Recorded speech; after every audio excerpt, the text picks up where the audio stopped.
Welcome back to the Bougie Book Pod. I'm Tara. And I'm Kira. And this is episode 2 of our tandem read of Empire Storms and Tower of Dawn. Last episode, we just did the very beginning of each story. And now we're talking about like more of the meat That's what of the story. Like the tension is building, the characters are evolving, things are getting real. Yeah. In the last episode, it was really like about setups of introducing certain characters or building up the way the different characters split up, basically. And so now we kind of have our players on the different spots of the map, and things are getting pretty heavy and intense in both worlds or both areas of their world at this point. Yeah. And it's funny because it's really cool. I've never done a tandem read ever for anything. It's just really cool how she wrote them at different times, but they're taking place at the same time. I really don't know how she did it. I wonder, and I'm sure people are screaming at us right now. They're like, we've watched all those interviews with her and she's explained it, but I don't do that. Neither do I. You would think she'd have to have some sort of map up to kind of keep. So. Or I wonder if she wrote them at the same time and she's like, I'll save this for later. I don't know. It just seems like so much to keep. I mean, all of her series are so much to keep track of. So I'm like, is it second nature for her? Like, maybe, yeah. Just the way that her brain works to be able to organize that and put that together is just always so humbling. It's like she has a different part of her brain unlocked that we don't. Yes. I don't know. Sure. So do you want to start with Empire of Storms? Yep. I think this is your I don't know. I can't think of the word. Your lane. You were very excited about the part that we left off on. Yes. I also, before I even start speaking, I'm going to pronounce everything. We are going to pronounce everything how we pronounce it. Yeah. Not to be bees. No. We say Manon, and that's okay because we read it. And like you said, like we weren't watching the interviews and stuff like that before. I haven't listened to the audiobook. Exactly, and we can watch a video on pronunciation, but man, if I've been saying Manon for over a year now. I know, it's really, really hard to change it, and I'm not doing it to be like, well, this is just, I know. This is how it is. It's just, I can't go back. And I feel like as a reader, it's okay that in my head, I read it a certain way. Yeah, because like think of even both of our names, like you read it and you would pronounce it one way or the other, and like, God forbid I don't go to the doctor's office and jump down someone's throat when they say my name wrong. Like, first of all, living in Texas, people never say my name correctly here. I pronounce it Tara. I'm from New York, and that's how everybody says it, Tara. Constantly people are calling me Tara or Tara. Hate Tara. Sorry for the Taras out there. But it's just the pronunciation, and after a while, like, it is what it is. We also have accents. Yeah, that's true. You have a like borderline Canadian. Yeah, Michigan accent. I've got sometimes my New York accent, and I don't know, we just pronounce things the way our brain tells us to. Yeah. I think it's akin to like why I think so many people sometimes get disappointed in movie versions of books because they picture things a certain way, and when a character that was cast doesn't match how you read it and then how your brain interpreted it. But I understand people are getting angry because they're like, well, this is the official way, the correct way to pronounce it. My brain can't unlearn it. Yes, we're so sorry, and we don't mean to make you mad, but we're also not going to stop. And if you don't want to listen to us say Manon, yeah, I'm so sorry. That's just how it is. Also, a few people have commented on TikTok how to pronounce it, and there were different pronunciations. Yeah, there were. So now I really don't know. I also wonder if I read one, like, this is not like snooty of me, but after taking like a phonetics class in college, like, do people know how to write out pronunciations? Maybe not. I listened to, like, there's this French guy. If you Google, like, most words, it's always this French guy pronouncing things. And I kind of rely on him, but he was pronouncing it like Manon. That's very fancy sounding. Manon. And that's probably the correct way to say it, maybe. But my accent says Manon. Just like I say calendar, you say calendar. I say coffee. Coffee. So, it's just so sorry. It is what it is. It is what it is. We're not doing it to be mean or to be like, we're right, you're wrong, or we don't care. It's just how it got in our heads, and now we can't get it out. Sorry, Sarah J. Maas will never listen to this. Anyway. I know. It's fine. Wouldn't it be cool if we could get her on and she'd be like, girls, I really don't care how you pronounce That'd be great. That'd be great. I'd love that. I would really love that. Sarah. So, to the people that I can pronounce, Rowan and Dorian. Watch, it's Rowan. Oh my god, I would die. They're off on their sweet. I love them together on their little rowboat sailing, teaching Dorian how to harness his magic. Rowan's all taking care of him. So sweet. Anyway, they end up at Rolf's office, and this is where they are there. The crew shows up, and this is where the tandem read, in my eyes, was like the best moment. Yeah. Because Kale is asked, basically, like, he and Irene are deciding, we're going to plant some info. Like, they want Irene to give, like, the insider, like, hey, tell us some, I can't remember who asked her to, like, they're 500 names. Her friend, right? That's part of the, yes, I think that's her. Sorry, I'm sure I'm pronouncing those names. That's her, right? She's one of the sisters. She's the closest to Irene. Yeah, I think it's Hussar. And Irene's like, let's just give her some info, get her off our backs. And that's where Kale's iconic, like, oh, she's going to Skulls Bay because she would never go there. Yeah. And then you flip back to the tandem read, and it's like, Aaron walked onto the shore of Skulls Bay, and you're like, oh my god. I don't know what it actually says, but that's what it feels like. Anywho. Yeah. So they get there, and this is when we have one of my favorite scenes as well. Let me go back to my notes of the Rolf's office. Is that how I say him? Rolf's office. You have, God, at this point, you have Rowan, Dorian, Selena. We'll call her that because doesn't Rolf think she's still called Selena? Or does he know her as Aelin at this point? I can't remember that part. She didn't tell him right away. Okay. So to him, it's Selena, and he's just like, what are you doing here? I told you never to come back. We have Adian, Gavriel, and Fenris. Am I missing anyone? Because Lysandra's there, but she's not. Yeah. Right? Is that everyone? Yeah. Because his office is like jam-packed. Yeah. And this is where we have, is this the first time Lysandra uses her powers? You mean shifting? Yeah. No. Why can't I think who'd she shift to before? Oh, never mind. Okay, yeah. So we have them all in the office, and we have this iconic scene where Rolf thinks Aelin is Aelin, but really it's Lysandra.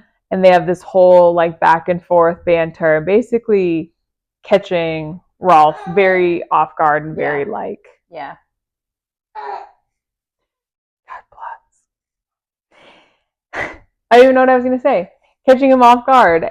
And this is where we have Fenris and Gabriel, and they're not there for fun. They're there for Maeve, trying to hunt them down.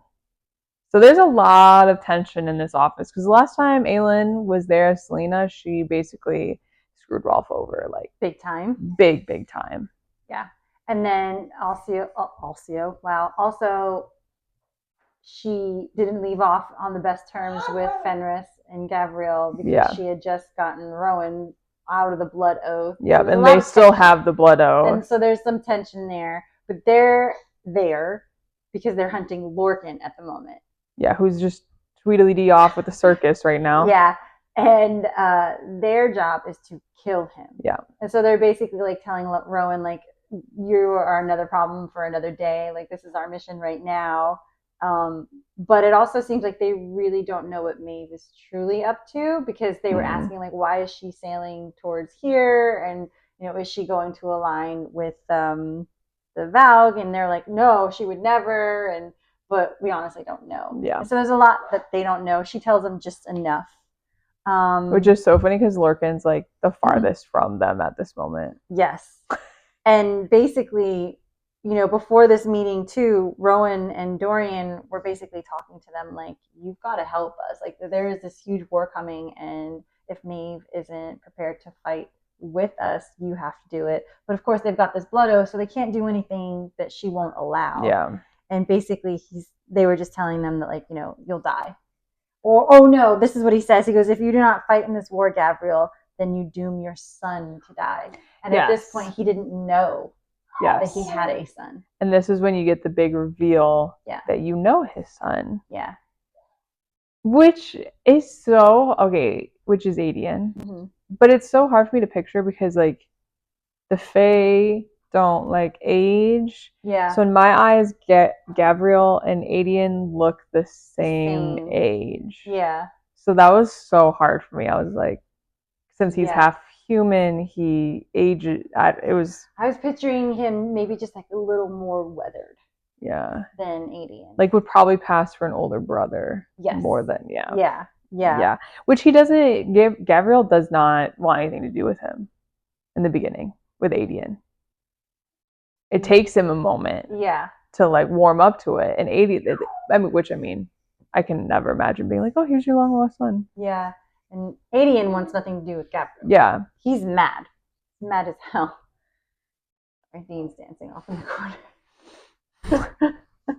Well, anyway, so they're there because Rolf, it appears, has a magical map that is inked on his hands. Mm-hmm. And Aelin is under the belief that this map will lead them to the lock that she has been told that she needs to find so that we can end all of this mess. So the trick is, how do they convince this guy to help them? Because he's his point of view is, I'm just going to sit this one out, see which way the tide rolls. I don't think I need to get involved. And they're basically there to say, like, no one's going to come away unscathed. Exactly. Right now he's thinking there's no threat to I can't remember what the islands are called. My islands, mm-hmm. Like, I'm fine here. And they're trying to convince him this, like... Yeah. Which they do in a really twisted way. Yeah. I don't know if we want to jump to that, but that's what I have, like, next on the bullet point is how she uses her powers, mm-hmm. which then sends out this magical... I'm picturing, like, the beam of light, like the magical beam, like, here we are. Yeah. And just like a moth to a mm-hmm. flame. Kind of like the book in Hocus Pocus. When you open it, it's like, shoo. That's literally what I pictured. Yeah. And sure enough, what is attracted but the Valg? Like, mm-hmm. oh, there she is. There's the magic. Mm-hmm. And now they've all got to actually rally together and deal with it. Yeah. But Aelin, in a twisted way, proves the point of, like, well, you're not going to be safe. I guess you needed me after all. Really, they needed Lysandra. Because I don't know about you, but when the Valg show up, like, Lysandra is, like, the hero in my eyes. Absolutely. If it wasn't for her, because, I mean, and this is a little bit further on in Skulls Bay, but when Rolf finally decides, okay, whatever, we'll mm-hmm. do this together. He's pissed about it, but he makes the agreement with her.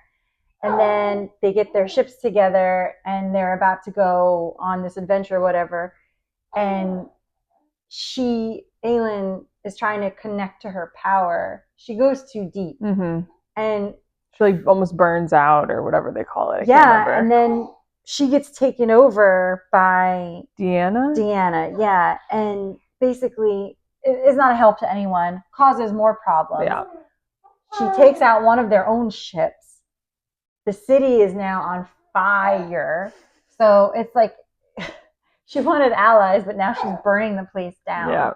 And she can't come back to herself. And it's really Lysandra who she picks up all of those pieces. Yeah. Saves people, saves the other ships. It's really, really insane. And I guess another example of maybe why Darrow and mm-hmm. those people were like, she is not ready to lead. She has no control of her own power just yet. Yeah. So But there's this one line that I highlighted because when she did that on purpose, it says, Aelin was insane, Dorian realized. Brilliant and wicked, but insane. And perhaps the greatest, most unremorseful liar he'd ever encountered. This war would not be won on smiles and manners. Like, she was just, like, she's kind of the person who believes you got to do what you got to do to get help. Like, she lied and lied and lied and manipulated their people into thinking that, what do they call them? The Mycenaeans? Oh my god, yeah. It's like M-Y-C. Yeah, I can see it. Mycenaeans. And that's how Lysandra transformed into this like sea dragon. And like that would be their sign, like, oh my god, it's come back. Like, we should help them. Having no idea that she's a shapeshifter and the sea dragon doesn't actually exist. And so there's just a lot of lies, a lot of manipulation on Aelin's part. And as much as I love her, I remember getting to this part of being like, dang, like, I don't know, like, I know she has to do these things, but she's able to do them without much hesitation. Is that the word I'm looking for? Like, she doesn't really think too hard on it or feel too bad about it. Whereas I think most of us would be like, oh, can I do that? I don't know. But I guess if it's life or death, right? Yeah. I don't know. I agree with you. I wouldn't be able to just... I wouldn't. I'd feel so horrible. Yeah. So you start to feel bad for Ralph, but he's like this, he's a pirate. He's not a good guy. But you're like, dang, he's getting tricked left and right. Yeah. He has had no positive experiences with her up until this point. Yeah. Not a single one. Not a single one. And yet... Yeah. I don't know. And then we've got two other storylines happening as this is all like exploding in Skulls Bay, and it's just like... Yeah. So we come back to Manon. Sorry. She doesn't... When we left off, we thought like she killed the grandmother. Yeah. But it turns out she didn't. Yeah. Which was a bummer because I was really hoping that she like chopped her head off. She did not. A whole battle ensues with the grandmother. Grandmother puts some heavy damage on Manon, uses those iron claws, the claws, and pretty much rips her insides out. In the process of all of this, her grandmother tells her that she is a Croatian descent and that the witch that she killed, and bless you again, the witch that she killed and took the cape from was actually her half-sister, Rhiannon. I think so. I think so. Yeah. And then, so Manon, her head is all effed up at this point. Because... Which I think throws her off in the moment. It does. Yeah. It takes her very intentional from the grandma. Yeah, it takes her out of that, like, I gotta kill, to, like, wait, what is going on? So she learns that her father was of Croatian descent, and her mother obviously was a Blackbeak, but they purposely and intentionally got together in the hopes of breaking this cycle of hatred and bringing the clans together. And the grandmother took care of that, had them killed. So it was just like, basically you're learning that Manon was taught to be evil, that she actually isn't, which I knew, like, from the moment I read her name, I knew she wasn't truly evil. Like, this, she has a heart. And I feel like now it's starting to beat. So her and the 13, they do escape, but it's just like everybody is off on their own. On their own. Manon, she does get away, like, by the skin of her teeth. She has no idea where the 13 are. And Abraxas, oh my goodness, the hero of the whole series, I think. Yeah. He flies her to safety. Manon is because she's like dying. Unconscious. Yeah, she's coming in and out. Yeah. She's definitely dying at this point. And then she comes across this thing, which you think is another woman at this point, but then she says that she's like a bloodhound for the vows, and she's searching for Manon and tries to kill her. And Manon, with her guts spilling out of her, I couldn't even imagine. No, she manages to fight her, get away, and then Abraxas saves her. Yeah, love it, and flies her to safety, because she says, safety. Yeah, take me somewhere safe or whatever she says, and he brings her to Aelin. Yeah. And so I love that chapter. It was like she just like lands on the ship, and there's like Praxis interprets that as, oh, I'll get you to Aelin. Yeah. Well, it's kind of like that sixth sense that animals have, where they just know where you're supposed to be, or who are good people or who are not. He just senses, and I think he sensed something about her the minute he saw her, and vice versa with her. So I just thought that was really telling and really awesome that she lands on that ship, but also like scary for her because all of them are like, witch on the ship. And she's like dying, and I'm pretty sure she just like goes unconscious. Yes. Once she's and they end up putting her in a room and they chain her to the bed, but they do heal her. Yes, they heal her. Yes. And I don't know if it cuts at this part, or if it's all fluid, because after she wakes up she gets a visit. Yes, and it cuts there. Okay, that's what I thought. Okay. She gets a visit from Dorian. And I wrote in all capital letters the word tension. Yes. Oh, yes. Because here she is, like, on death's doorstep, and yet he's just like, hey. And she's like, ooh, hey, back. And then, often, God knows where. I don't know what part of the world they are in. I don't remember. We have a lead in Lorcan. In their traveling circus. And I know I don't know if I mentioned it on the podcast or just to you, but it just reminds me of this episode of Bones where they had to join the circus to find the killer. And like, that's what they're doing. Yeah. They have joined, for all intents and purposes, a circus. Elide is pretending to be a fortune teller. Lorcan is doing like swords or something. Okay, I just see their traveling tent and I'm imagining them like with the weird outfit. But they're just trying to make a little money, and they're using the tents and the traveling circus to like as their cover of getting across to where they are heading to. Which is super interesting because Lorcan the whole time is looking for Aelin. Yeah. And Elide is looking for Selena. She has no idea they're the same person still. No, she doesn't. And he knows. Yeah. And he says to her, hold on, I wrote it down. I know I did. Oh, goodness. I guess I didn't. Is it Selena Sardothian is in the Queen's service? Your paths are one, find one and you'll find the other? Yeah, that's it. Yeah, and so Elide is just like, oh, okay, like, thanks, I guess. He's just like, you'll find them both together. He could have just told her. Yeah. But he doesn't. But you understand, they're both keeping secrets from each other. Yeah. But they're starting to trust each other in a weird way. Slowly. Yeah. So, like, he keeps asking her for information about Morath, like, because he's trying, like, I'm going to get back there and I have to, like, get these keys and stuff. And so she's telling him a little bit of information about the area, how to get in, but she hasn't told him that Parrington is her uncle. She hasn't told him anything about the witches and that they suspect that she has some witch in her. She hasn't told him any of that. She hasn't even told him her real name. No, she went by like her mom's maiden name or something. Yeah, she's using Marion.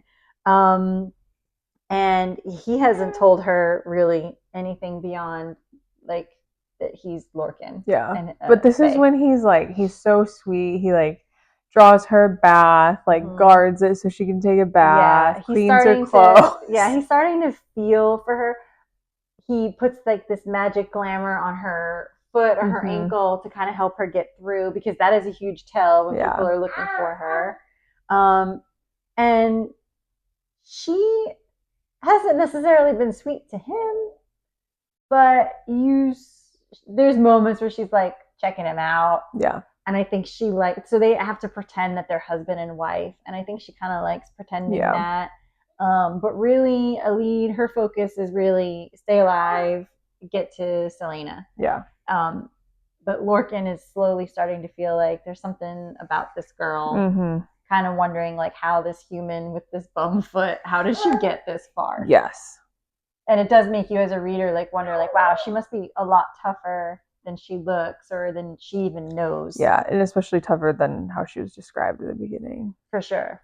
She's not a bumbling idiot, and it's kind of one of those things where the person who is counted out is so observant and they pick up on everything and they learn a lot, and she's able to manipulate in different ways or come up with strategies that people wouldn't think she'd be capable of because she's just constantly listening and watching and people aren't paying attention. It feels like that moment in Scooby-Doo where they would reveal who it was and you're always like, you were just off on the side. Yes, that's what exactly. It's giving. So they're building this little relationship, if you will. They do get to a point where not the Valg, but the Ilkin find their camp. They have a sense that she's there, so they're looking for her.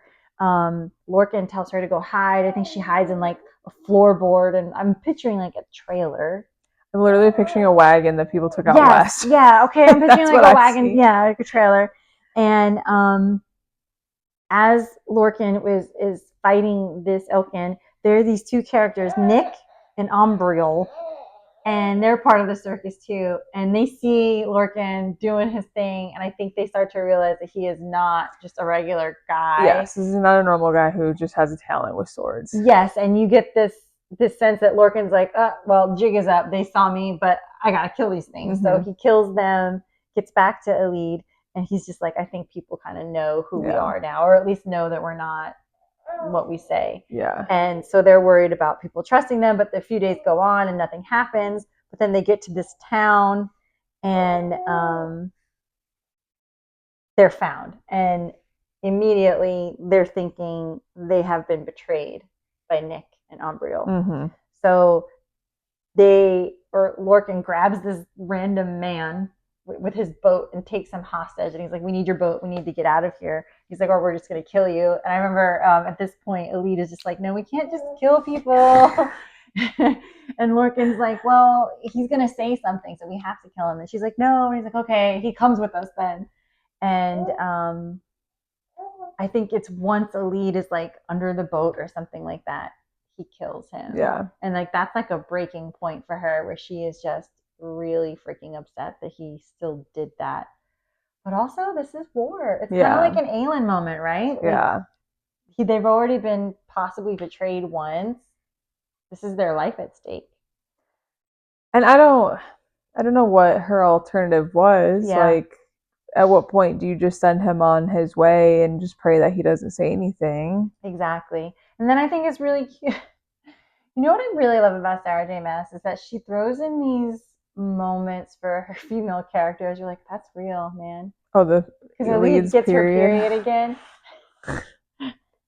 And what I loved about that was he was just like, oh, and your cycle or whatever. And she's like, well, I guess my body must feel safe enough for it to come back. And I thought that was actually quite sweet, right?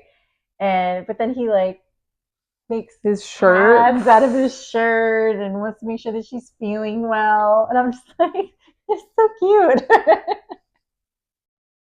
I really liked that. Oh, yeah, he is sweet. Imagine going through all this on your period. See, my sweet moment with Lorcan was when he offers to when she reveals like not like everything with my uncle, like blah blah blah, and he's like, do you want me to kill him? Yeah. Like that's where I was like, oh my god. Yes, please. Lorcan, the man you are. Yes, I love that. So they make it through. They get to another area, and Elide is looking for clothes because, period. And they're getting closer. I think they get really close at this point. Or is it after? I think it's after. Okay. But you don't know. They're getting pretty close. And they're telling each other more truths about them. But then they split up. This is the dumbest thing. Yeah. They split up to look for stuff. And as they split up, Harrington grabs Elide. Yep. Which, like, Lorcan, you've seen what's happened. You guys have already dodged things. Yeah. I'm not saying Elide can't fend for herself, but she's not. Always stick together. Yeah. And then you guys separate, which, like, whatever. Lorcan does what he needs to do, but but that's where this story ends at this point. And so you're just like, damn, like Manon's on the boat, the lead's been taken, and was there anybody else?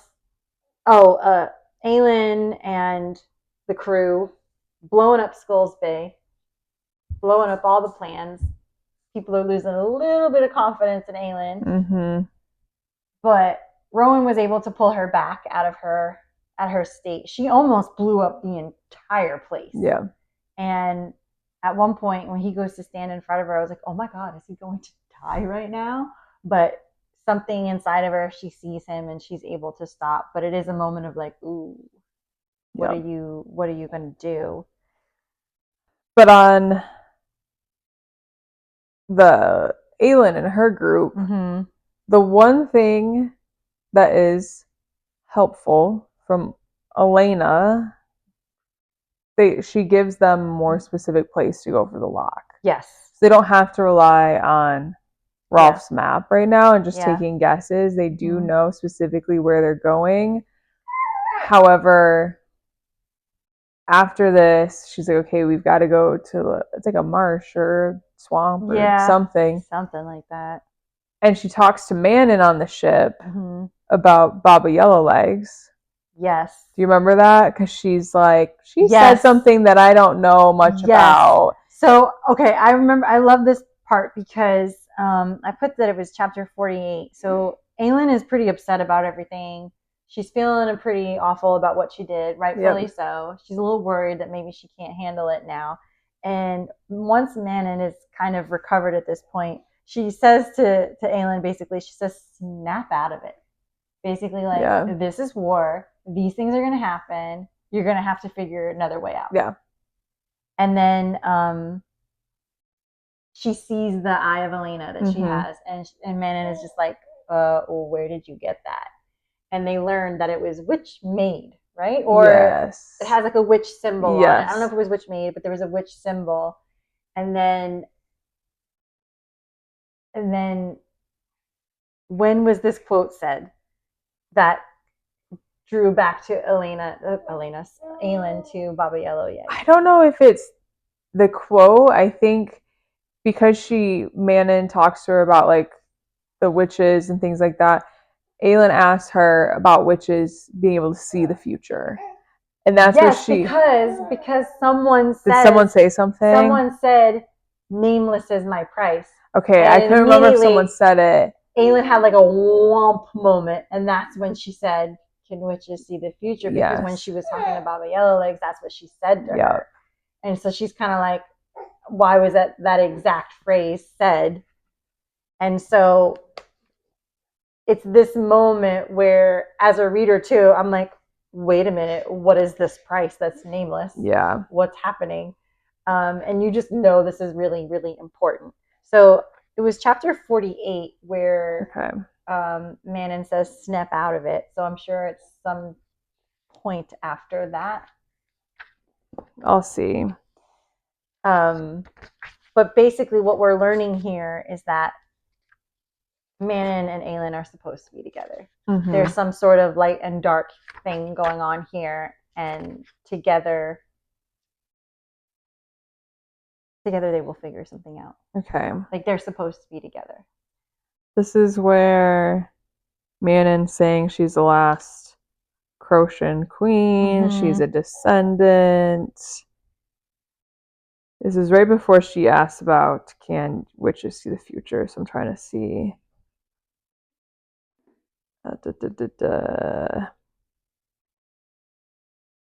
Okay, right here. Found it. Cool. They're all talking because like Fenris and Adian and all of them are right here. It says Fenris's eyes darkened. Maeve does not share power. She saw a darling as an inconvenience, still does. Adian countered, everyone can be bought for a price. And then Fenris says, nameless is the price of Maeve's allegiance. It can't be purchased. And that's when it says, Aelin would utterly still the warrior's words. She blinked at him and then immediately looked. She said, nameless is my price. And then looked at man and said, can your kind see the future? See it as an oracle can. She said, some, the blue bloods claim to. And then this is when they talk about Baba Yellowlegs. Yeah. And she says that Baba Yellowlegs could see. Yes. And this is when Aelin vanishes and is like puking her brains out all night. Yeah, because she's figured something out. And poor Rowan. You think she's pregnant? That's right, I forgot about that part. He's like, oh my god, now is not a good time. I remember reading that and I'm like, she better not be. But I just felt like, no, she knows something and she's upset. Yeah. I remember being like, what if nameless is my price? What does that mean? I know. What does it mean? And that's what that ends. Yeah, and that's how that part ends. So now we're in Aladdin's world of Tower of Dawn. And basically, Irene and Kale, they're getting closer.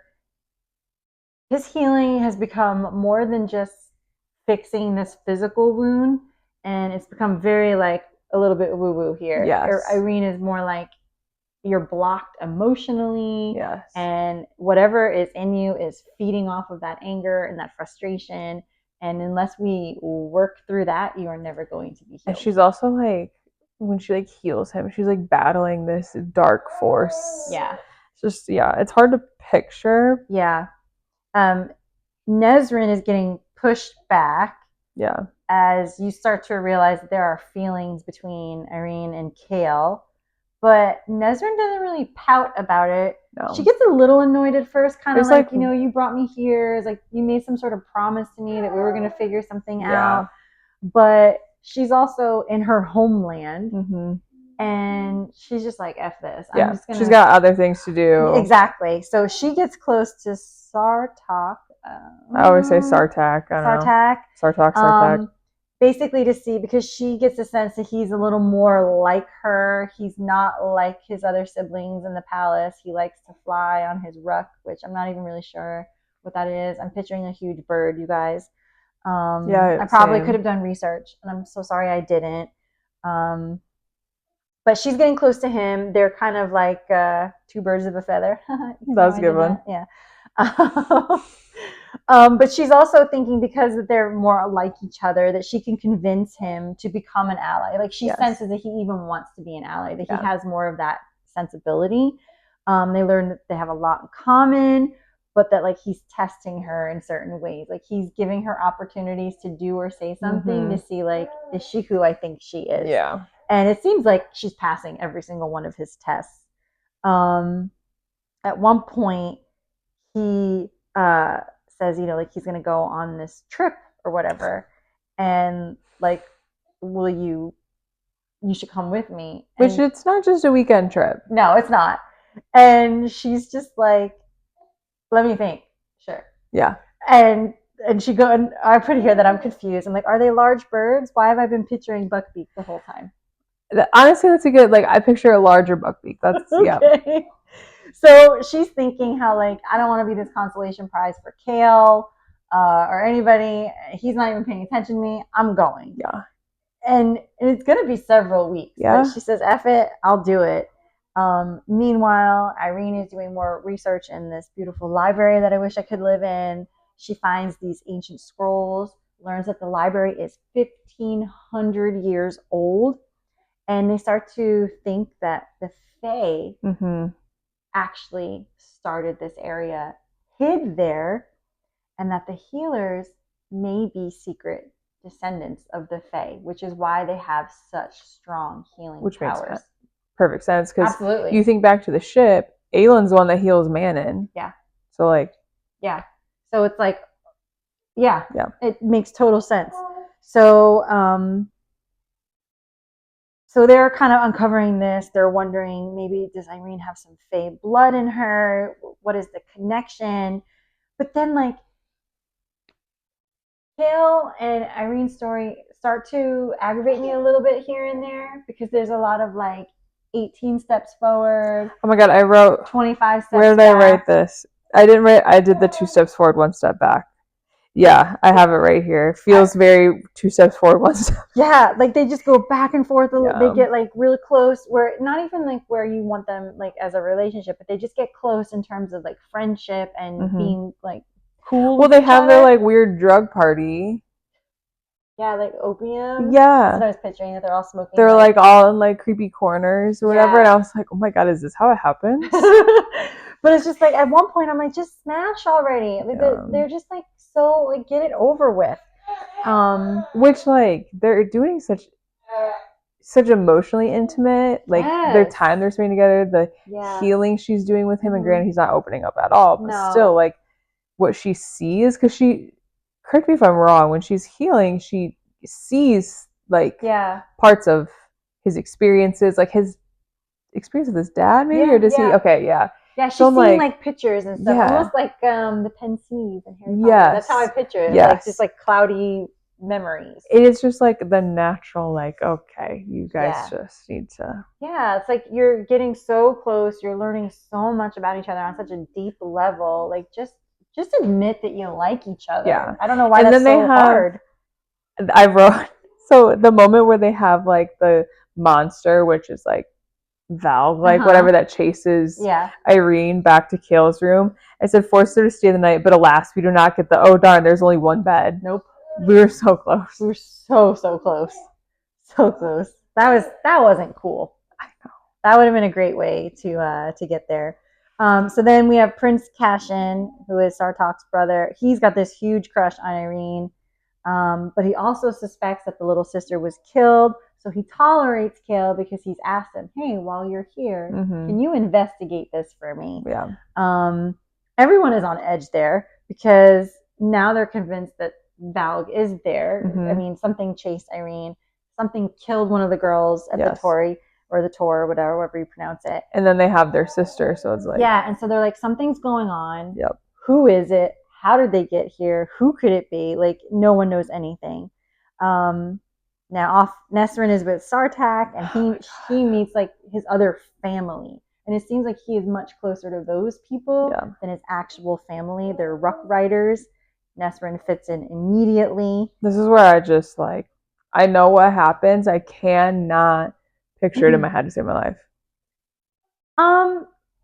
It's a little fuzzy for me, but I'm picturing, like, just like a group of like ruffians. Yeah, they're sitting around fire 24/7 in my head. Yeah, like I don't know just why. Like they like to be roughing it. They like to be flying in the skies and wild. I'm picturing like How to Train Your Dragon. Yes. Like a whole community of people like that. Yeah. They're rough. They're rough around the edges, right? But they're fun. They're cool. They're more down to earth, and I think that's why Sartok loves them. And then we get introduced to Bort. And I wrote down, I don't know why I picture her as this old lady. Her name doesn't help. I guess that's what it is. I'm picturing this actress from a movie, but for the life of me, I can't tell you who it is. It's an older woman. And I'm so sorry to Bort, because as I was reading, I was like, oh, wait, she's actually quite young. But in my mind, she's old. And I think it's because of her mannerisms and the way she's described. And the name. The name doesn't help me. And then we meet, I didn't write it down, but like his Ruck mother, I forget what they call their... Oh, Hearth mother. The Hearth mother. And she's basically got somebody with her. And it's this guy named Falcon. He's a merchant. And I'm just like, he's the dude that sold Selena the spider silk. Yep.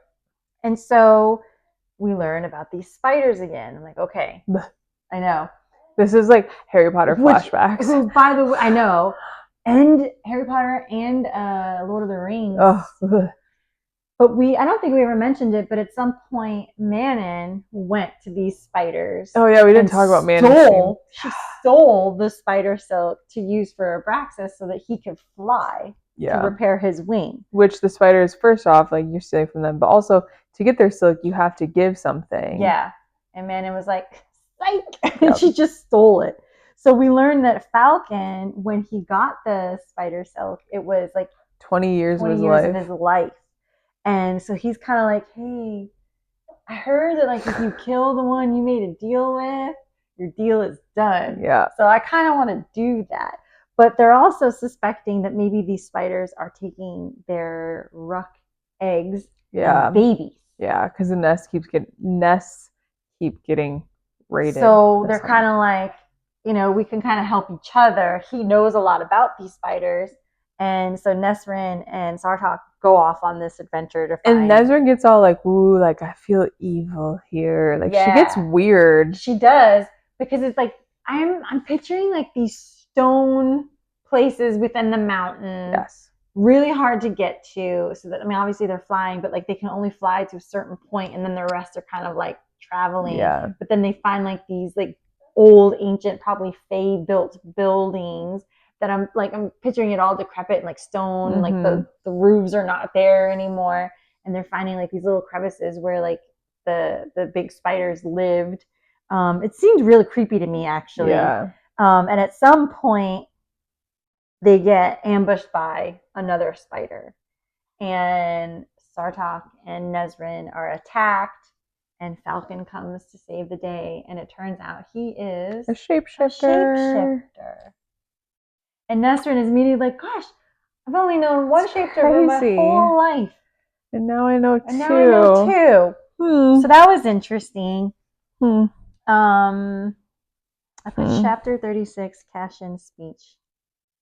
I'm going to look that up while you talk about the rest here. Yeah, so I don't know if this is jumping ahead of that chapter, but the next thing I have after the whole like another shapeshifter is when Kale forces himself into the Kagan's meeting. Yes. Which I think is after the speech, but I don't think the speech influences that at all. Because he goes in, and the Kagan's like, first off, I told you to wait. Yeah. And Kale's like, I'm not here to talk to you. I'm here to talk to your like foreign trade guy. Yes. And they're like, okay. And the foreign trade guy's like, yeah.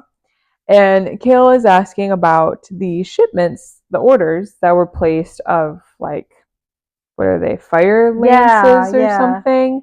And Kale noticed the shipment that was ordered before Aelin went to Skulls Bay compared to what was ordered after. Like after the Valg show up, they have that whole battle, they seem to order a bunch more.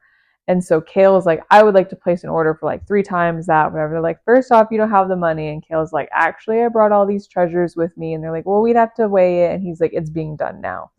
Moral of the story is that's how he basically shows the Kagan, like, I know that you're aware this war is happening. You're clearly preparing for it. You're not active in it, but you're actively doing all of this. So like, and making money. Yes, yeah. And that's the other thing. So work with us. And the Kagan is like so insulted that he would do that. Yeah. So he's like, no, you have to. Yeah. You've got to go. Yeah. Do you want to go to the speech? Yeah. So at some point, Kale is talking to Cassian, and he says, do you wish to join this war? And it says, Cassian didn't answer immediately. He scanned the room, the ceiling, the bed, and finally Kale himself. This will be the great war of our time, Cassian said quietly. When we are dead, when even our grandchildren's grandchildren are dead, they will still be talking about this war. They will whisper of it around fires, sing of it in the great halls, who lived and died, who fought and who cowered. My soul blows northward day and night. The horsehairs blow north. So perhaps I will find my destiny on the plains of Fenharrow, or before the white walls of Orinth, but it is northward that I should go, if my father will order me. And it's just like, they all know. They all know this is inevitable and it's coming. And, but it's also like, again, I know what the next book is coming, and I've heard people like talk about how upsetting it can be. And just, I remember reading that and going, oh my God, this is going to be a bad war. Yeah. But you know it's coming. And so, again, Kale is there, yes, to get healed, but really like they need help. Yep. There is way too many of the bad guys. They need more good guys. Yeah. But at this point, the Kagan, he's not convinced that Aelin is good. No. And Kale gets humiliated even more because in his wheelchair, when they tell him to leave and he won't, they force him out. Yeah, there's some guy like, I'm just gonna wheel you right out. Yeah, so Kale goes back to his room, fuming, and then Irene shows up, and it's like, oh, here we go. Yeah, and they get into like a fight. Yeah. Big fight, and Irene just keeps provoking him, and he says some things to her. Says some nasty things to her. And immediately he's like, ooh. Yeah. And he realizes, this is what I always do. Yep. I always say these things. He literally, oh my gosh, he has it where I know where it is. And I remember I think there's a point where he's like, she's never going to forgive me for that. Yes. Like I've taken a step too far. This is, I know it's in here. I remember reading it and just being like, damn, Kale, like all that progress we made. But she was headed for the door, and if she left, he had let them all go, had walked out himself too, but with Aelin, with Dorian, with Nezrin, he had let them all go, and he had not gone after them. But that woman backing toward the door, trying to keep the tears from falling, tears from the hurt he'd caused her, tears of the anger he rightfully deserved. She reached the handle, fumbled it blindly, and if she left, he let her walk out. Yrene pushed the handle down on the door, and Kale took a step toward her. He walks. And so that's where this ends. Yep. And so we're going to end it there, and then next episode we'll finish the two stories. But I would say like any parallels that are happening are just, things are moving along, truths are being revealed, paths are being forged. You're starting to understand what they have to do. You're starting to understand what they have to do. And at some point these are all going to collide. I think a theme that I said that was starting to kind of come through was just basically acceptance and trust. Like Elide and Lorcan, they've got it. Basically, all of these people, if they're going to work together, they have to have some modicum of trust. Yeah, because it's not going to work with all the secrets. So trust, which it feels like they're getting there. Like you have the Kale, Yrene. You can tell right at the end of this. Okay, they're about to hit this edge where like they have to trust each other fully. They're not coming back from it. Yeah. Same with Elide, Lorcan. Yep. Same with Aelin and all her people. And especially having Manon with them right now.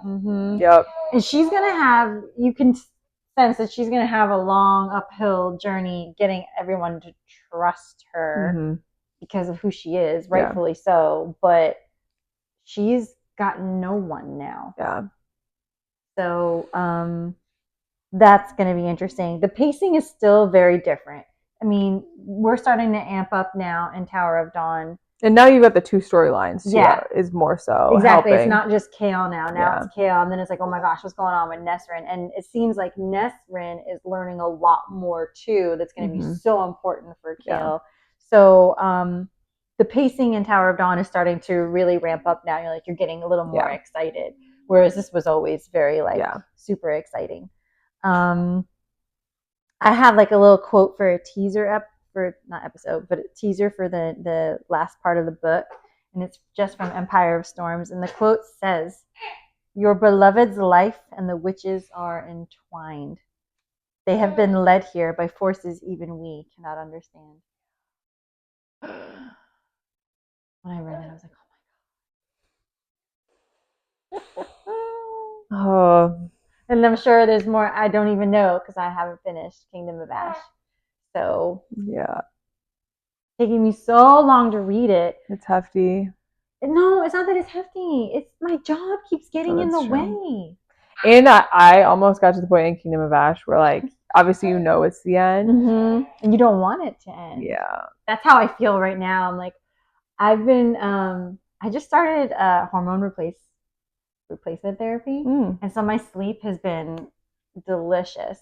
But what I'm finding is 9:30, my eyeballs, they're telling me I'm done. And so usually that's about the time I've already put my son down, I've got things in, and I usually get to read at that point. I'm getting no more than 2 chapters in because my eyes are like, oh. But it's been wonderful for my sleep, I will say that. There you go. If you're my age, you need estrogen. Progesterone. Just saying. It's been wonderful. But that's not helping. So having a good sleep has not been helping my reading habits. Being a teacher has not helped my reading habits. For some reason, I've got a lot of work to do. And it's making me sad. I just want to read more. And then these past few weekends have been really busy. And I haven't had the time to read like I thought I would. But I also don't want it to end. Yeah, it's hard. I know it must. Because I have so many books that I do want to read. Yeah. But I don't know. Where will we talk about when this is over? I don't know. Other books? I'm on the last book of Crescent City. How are you liking it? I like it. It's very different from other books. Yeah. But I do like it. Okay. So Okay. Well, I guess we'll wrap up there. You have any parting things that you want to say about these two stories at this point in time? At this point in time, no. I don't think my heart can handle doing the next episode.